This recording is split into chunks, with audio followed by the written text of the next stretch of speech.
अस्सलाम वालेकुम। तो कैसे हैं आप सब। तो आज की इस वीडियो में हम देखेंगे ये कुछ बेसिक सी चीज़ें HTML से रिलेटेड।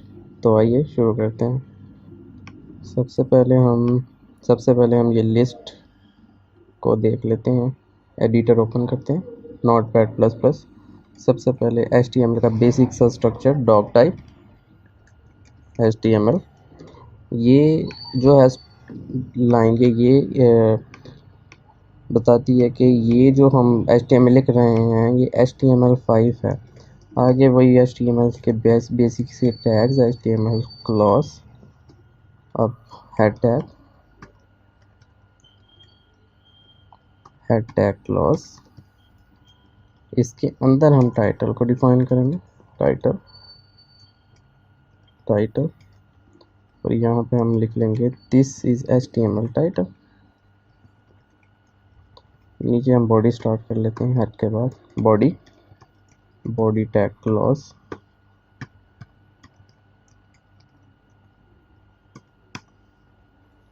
अब हम इसको सेव करते हैं, फाइल में आएंगे, सेव एज। हम इसको डेस्कटॉप के ऊपर सेव कर लेंगे। अब इसकी जो एक्सटेंशन है फाइल का नेम, इसका नाम है न्यू स्पेस 1। तो इसके आगे फाइल का नेम लिखा गया है .txt। इस फाइल को जो अगर इसी फॉर्मेट में सेव किया जाएगा तो ये एज अ टेक्स्ट सेव होगी और ये नोटपैड पे ओपन होगी। इसीलिए हमने इसको इस पे ओपन नहीं करना, हम HTML पे वर्किंग कर रहे हैं तो इसको HTML फॉर्मेट में लाएंगे। हम इसका नेम चेंज कर देंगे लाइक simple.html। सो इसको हम सेव करेंगे। हमने इस तरह भी नहीं करना कि सिंपल लिख के आगे हम स्पेसिस देते हैं और .html लिखते हैं। हमने स्पेसिस को रिमूव कर लेंगे, हम लिखेंगे simple.html। हम फाइल सेव करेंगे। इसका कलर चेंज हो गया। अब हम जाएंगे HTML पे simple.html। सो यहाँ पे अब देखें इसने टाइटल चेंज कर दिया है। अब हम यहाँ पे कुछ बेसिक से टैग्स का यूज़ करते हैं लाइक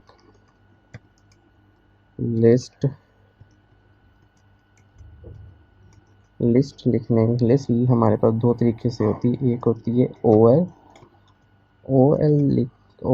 अगर OL लिख के इसके अंदर लिखेंगे कुछ भी इस तरह से लिस्ट लिखेंगे और कंट्रोल प्रेस करेंगे और ब्राउज़र पे जाके पेज को रिफ़्रेश करेंगे तो देखें इसने सिंपल लिस्ट लिख दिया है और यहाँ पे कोई साथ में वर्किंग नहीं की। तो OL का मतलब होता है ऑर्डर्ड लिस्ट। तो लिस्ट की फॉर्मेट में लाने के लिए हमें इसके साथ LI का टैग यूज़ करना लाजमी होता है। तो इससे ये क्या करता है, ये एज आ लिस्ट शो करना शुरू हो जाता है और OL का मतलब है ऑर्डर्ड लिस्ट। तो पेज को रिफ्रेश करते हैं तो इसमें देखें इसने इसके साथ 1 ऐड कर दिया। इसी तरह यहाँ पे आएंगे, कंट्रोल D प्रेस कर इसको कॉपी करेंगे, 2 3 4 5, कंट्रोल S सेव।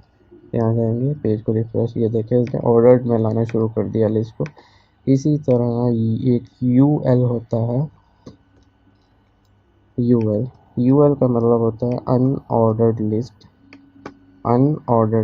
ये क्या करता है, ये इसको ऑर्डर में, इस लिस्ट को ऑर्डर में नहीं बल्कि अनऑर्डर में ले आता है लाइक बुलेट्स फॉर्म। अब हम चाहें तो ये बुलेट्स और ये जो हमारे पास ऑर्डर आ रहा है इसको भी हम चेंज कर सकते हैं। तो इसको चेंज कैसे करते हैं, नीचे आएंगे, से पेस्ट। अब यहाँ पे हम लिखेंगे, हमें कुछ थोड़ा सा एक एट्रीब्यूट लिखना पड़ेगा। हम लिखेंगे टाइप, यहाँ पे हम टाइप लिख देंगे डिस्क, कंट्रोल S। यहाँ पे जाते हैं तो इसमें कोई चेंजेस नहीं आई। हम यहाँ पे एक एट्रीब्यूट लिखेंगे लिस्ट स्टाइल टाइप।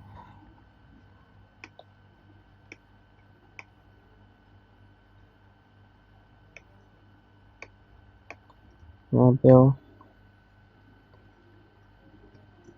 हम यहाँ पे एक एट्रीब्यूट का यूज़ करते हैं स्टाइल का, जो कि CSS में यूज़ किया जाता है। इसकी मदद से हम यहाँ पे कुछ चेंजिंग कर लेते हैं। यहाँ पे मैं लिखेंगे लिस्ट स्टाइल टाइप, ये कॉलम। जब भी हम कोई जब हम HCSS का कोई भी टैग यूज़ करते हैं तो उसके अंदर हमें एक प्रॉपर्टी लिखनी पड़ती है। लाइक प्रॉपर्टी किसे कहते हैं? प्रॉपर्टी, प्रॉपर्टी के बाद कॉलन और प्रॉपर्टी के बाद उसकी वैल्यू लिख के सेमीकोलन लगा देते हैं।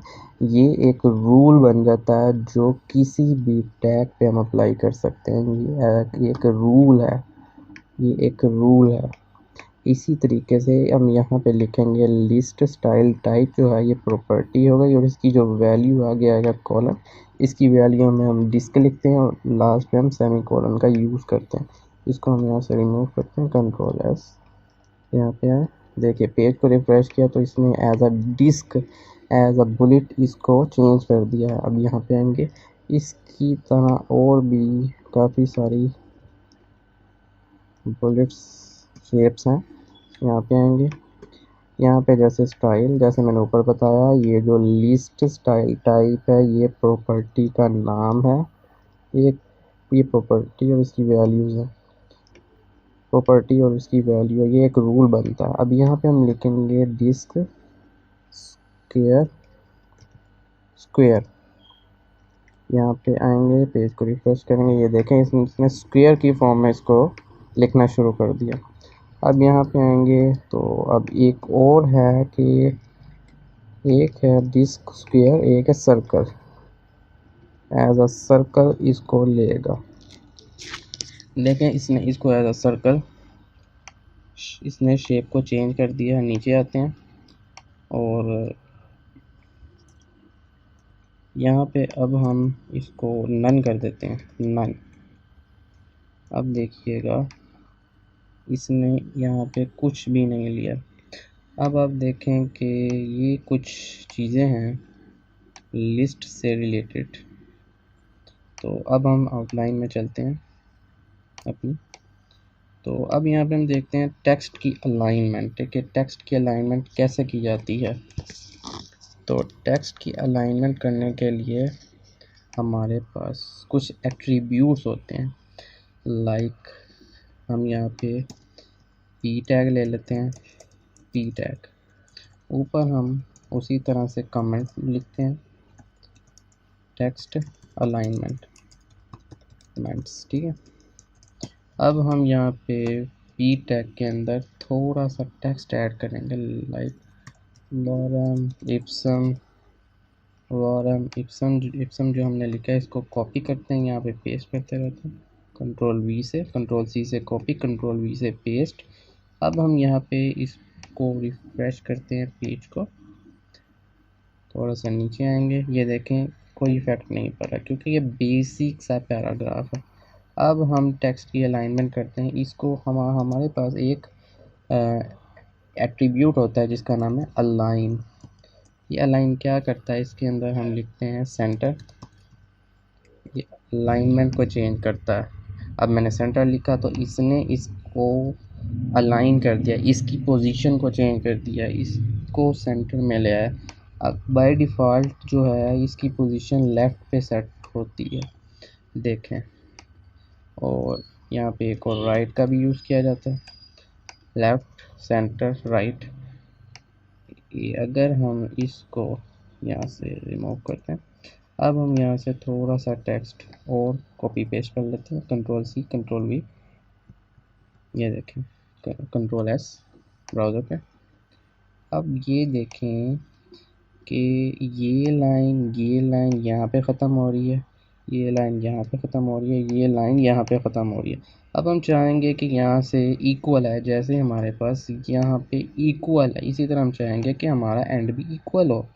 तो हमारे पास एक और होता है जस्टिफाई का यूज़ करते हैं हम, लेफ़्ट राइट सेंटर और इसके बाद जस्टिफाई। जैसे जस्टिफाई लिखेंगे और क्लिक करेंगे तो ये देखें इसने यहाँ पे इसको इक्वल कर दिया, जैसे यहाँ पे इक्वल है तो इसने इक्वल करना शुरू कर दिया। तो जस्टिफाई का यूज़ बहुत अहम है। इसके बाद हम इसके बाद एक और टैग का यूज़ किया जाता है सेंटर में लाने के लिए। अगर हम थोड़ा सा यहाँ से इसको कॉपी करते हैं यहाँ तक, यहाँ पे हम पेस्ट करते हैं हमारे पास एक और टैग है जिसका यूज़ किया जाता है सेंटर में लाने के लिए। उस टैग का नाम सेंटर टैग है। सेंटर टैग से हम किसी भी टेक्स्ट को सेंटर में ला सकते हैं। पेज रिफ्रेश, नीचे आते हैं, ये देखें, ये हम सेंटर का टैग यूज़ करने से हम इस टेक्स्ट को सेंटर में ले आए। तो अब और इसके अलावा हम आउटलाइन पे चलते हैं। अब हमारे पास है टेबल। टेबल टेबल देख लेते हैं। यहाँ पे हम कमेंट लिखते हैं टेबल। टेबल क्या होता है, हम यहाँ पे टेबल का यूज़ करेंगे, टेबल के टैग का, जाहिर सी बात है टेबल के टैग का यूज़ करेंगे। अब हमारे पास एक टेबल टेबल जैसे होता है, एक रो होती है। हमने क्या करना है, हमने एक रो बनानी है।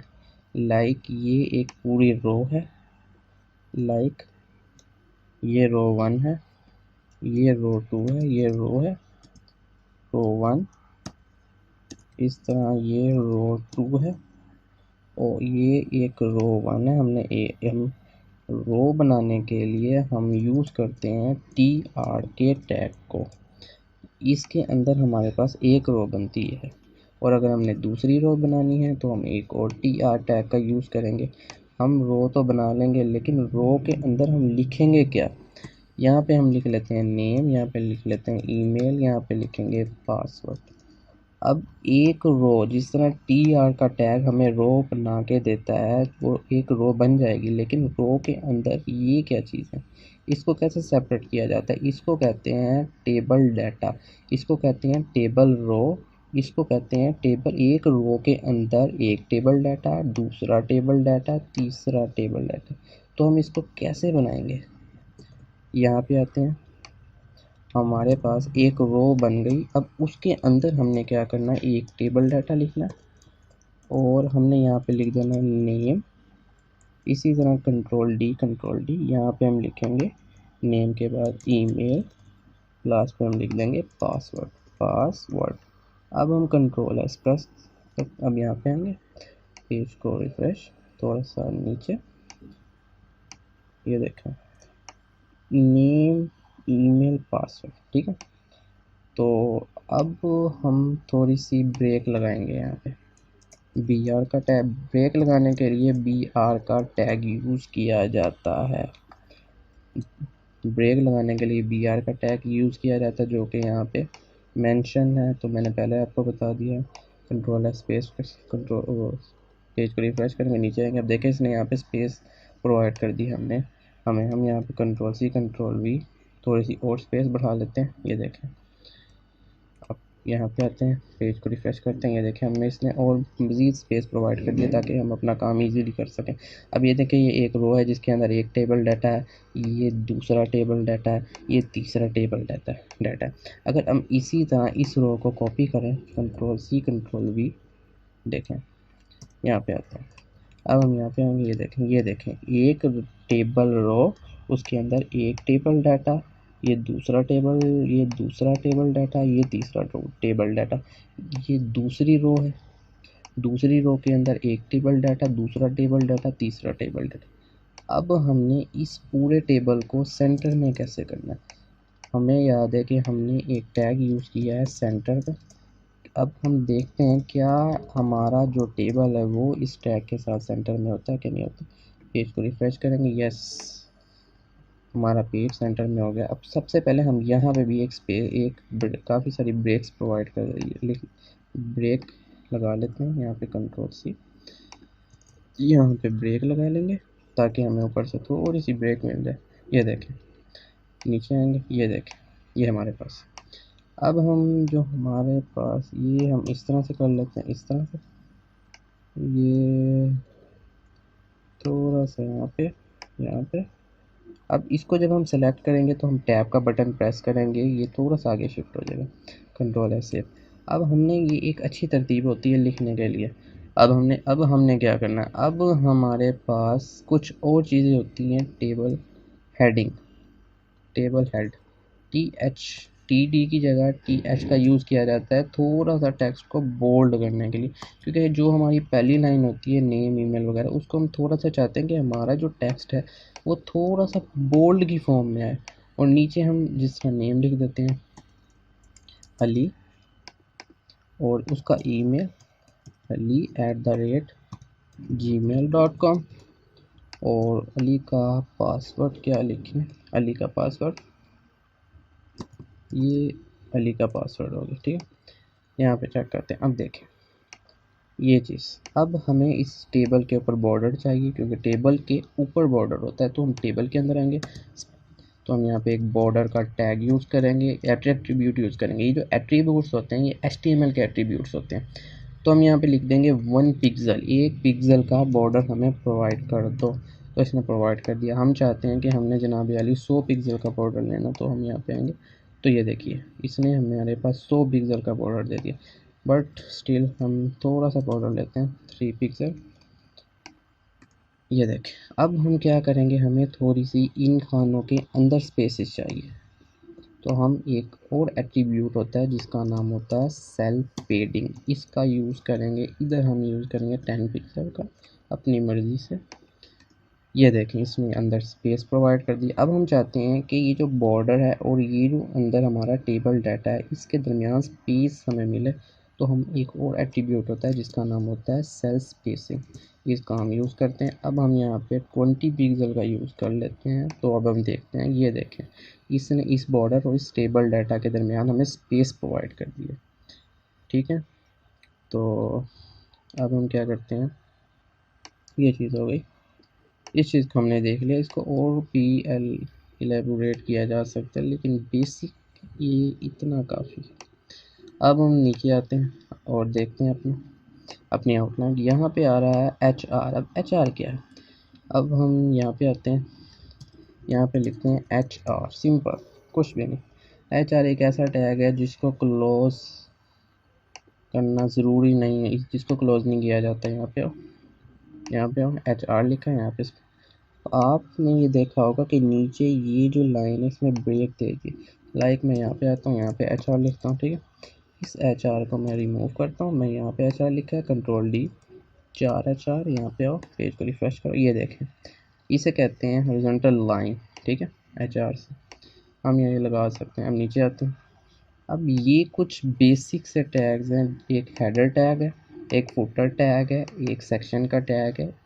इन तीनों की बजाय और भी बहुत से टैग्स हैं, हम ज़्यादातर div और span टैग का यूज़ करते हैं, ठीक है।